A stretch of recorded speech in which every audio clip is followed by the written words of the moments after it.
की झलक दिखाई कि क्या है ज्ञान। अपने ज्ञान की बात जब करते तो अपने को पता होना चाहिए कि किसको कहते हैं ज्ञान। सद्भाव बतलाकर ग्रंथकार अब केवल ज्ञान के अस्तित्व को बताते। एक मति ज्ञान श्रुति ज्ञान के ज्ञान की बात कर ली और वही केवल ज्ञान की बात करेंगे। हर संसारी जीव की सोच अलग अलग होती है। पदार्थ वही होते लेकिन सबकी सोच अलग अलग होती है, विचार अलग होते, ज्ञान अलग होता है। लेकिन सर्वज्ञ भगवान जितने सर्वज्ञ भगवान है, 13, 14 और सिद्ध भगवान जितने हैं, उनके सबका ज्ञान का एक जैसा होता है। जैसा इन्होंने समझा जाना वैसे इन्होंने अलग अलग नहीं होता। क्यों? क्योंकि केवल ज्ञान और केवल दर्शन दोनों एक ही समय पे होते हैं, आगे पीछे नहीं होता है। जैसे मति ज्ञान के बाद श्रुति ज्ञान होता है अपना, एक साथ नहीं हो सकता। सभी संसारी जीव को ज्ञान युगपत नहीं होता, लेकिन केवल ज्ञानी को युगपत ज्ञान होता है। युगपत ये ज्ञान दर्शन ये सभी एक साथ होता है। हाँ, दर्शनोपयोग और ज्ञानोपयोग, दर्शनोपयोग और ज्ञानोपयोग, ये ज्ञान के दो भेद है। ये दोनों भी एक साथ ही होते। किनको? सर्वज्ञ भगवान के बलि को। इसलिए आचार्य अभी कहेंगे कि जो ज्ञान द्रव्य पर्याय सहित समस्त लोक को और समस्त अलोक को प्रकाशित करता है, वह सर्व प्रत्यक्ष केवल ज्ञान है। प्रत्यक्ष के दो भेद है, एक सकल प्रत्यक्ष और एक विकल प्रत्यक्ष।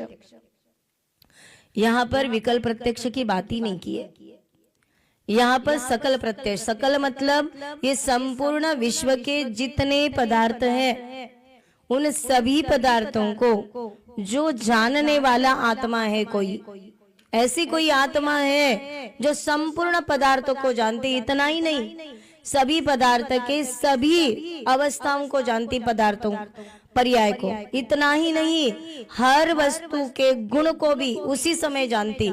इतना ही नहीं, उनके भूत भविष्य वर्तमान सभी पर्यायों को एट ए टाइम युगपत जानते और देखते एक ही समय में। ऐसा ज्ञान का बहुत बड़ा आविष्कार, इतना बड़ा आविष्कार, मतलब सबसे बड़ा अजूबा ही है। ऐसा असीम आत्मा, ऐसी असीम आत्मा कि जिनके ज्ञान में संपूर्ण लोक प्रकाशित होता है। इतना ही नहीं, एक ही लोक की बात कर रहे, ऐसे अनंत लोक होते तो भी उनके ज्ञान में ऐसे ही झलक जाते। ओहो, आकाश द्रव्य कैसा है? सर्वव्यापी है।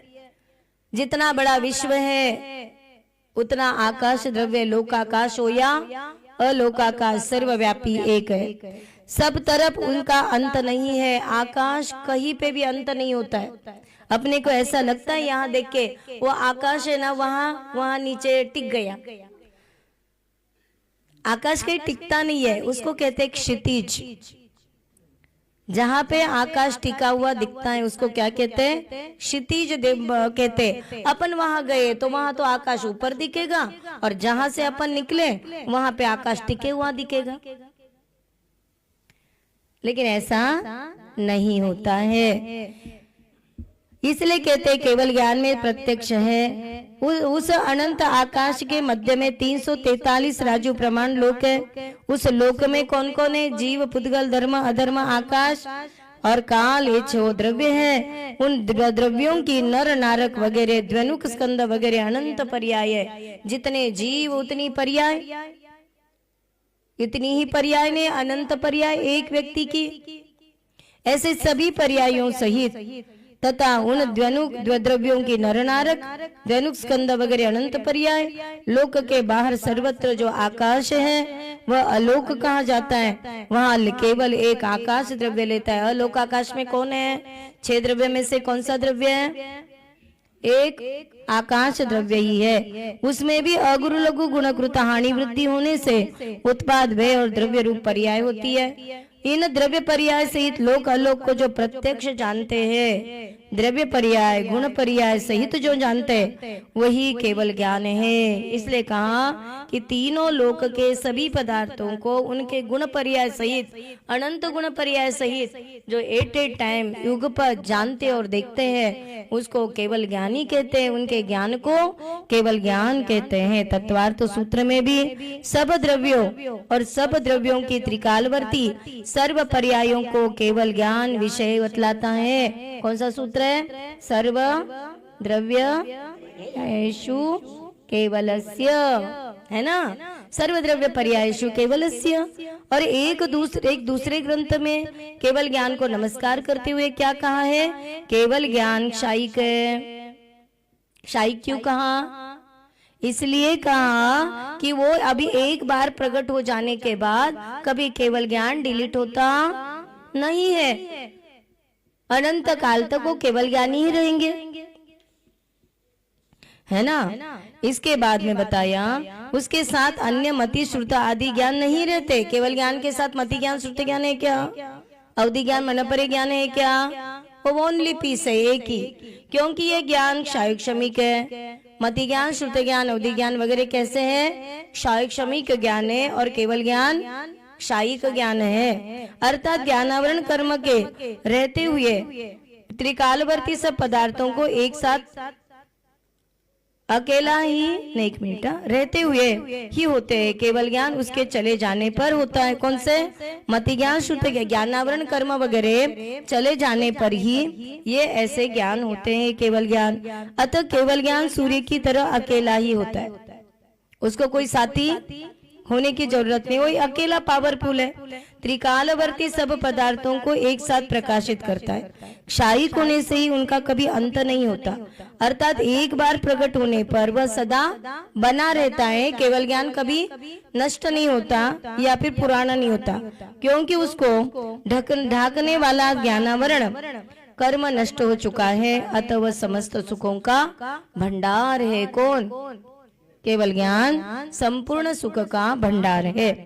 इतनी समझ में आता है कि आचार्य भगवान ने पहले सांख्य मतवादी, नैयायिक मतवादी, बौद्ध मतवादी, सौगत मतवादी और भी शून्य मत वाले, ज्ञानाद्वैतवादी, इतने सारे जीवों को उनके ज्ञान में जो विपरीतता है, भले हम जैन हैं, जैन होने के बाद भी हमारी बुद्धि ऐसी हो सकती है।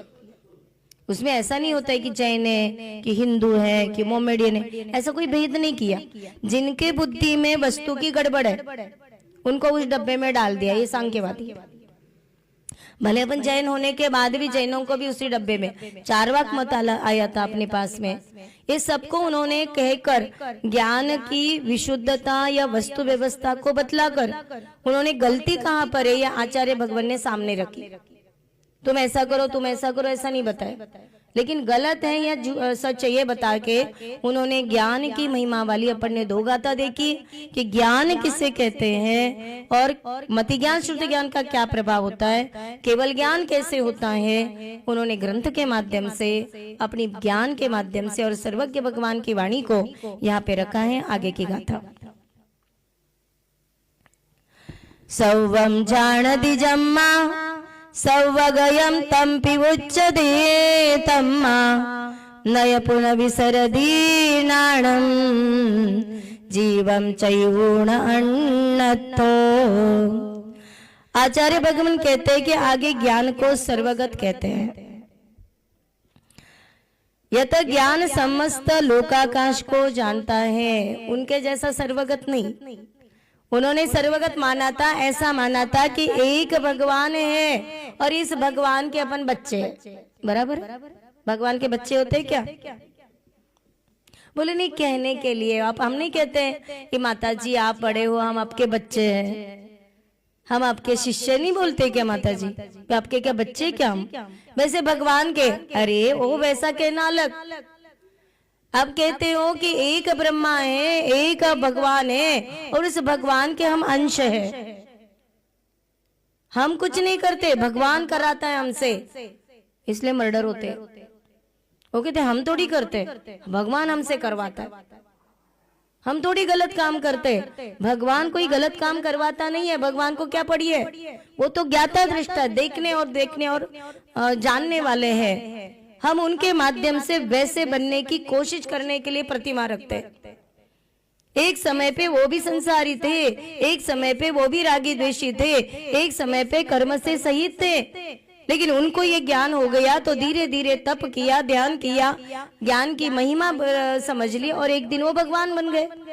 आपको मेथड बता रहे कि रोज मंदिर में क्यों जाना, रोज वही भगवान दिखते हैं, लेकिन वो भगवान में कितना डेयरिंग है, उन्होंने क्या क्या अच्छा किया, किस प्रकार किया, भीतर आगे वस्त्र तक नहीं है। वस्त्र भी परिग्रह है, लेकिन संसारी को रखना पड़ रहा है। इस प्रकार से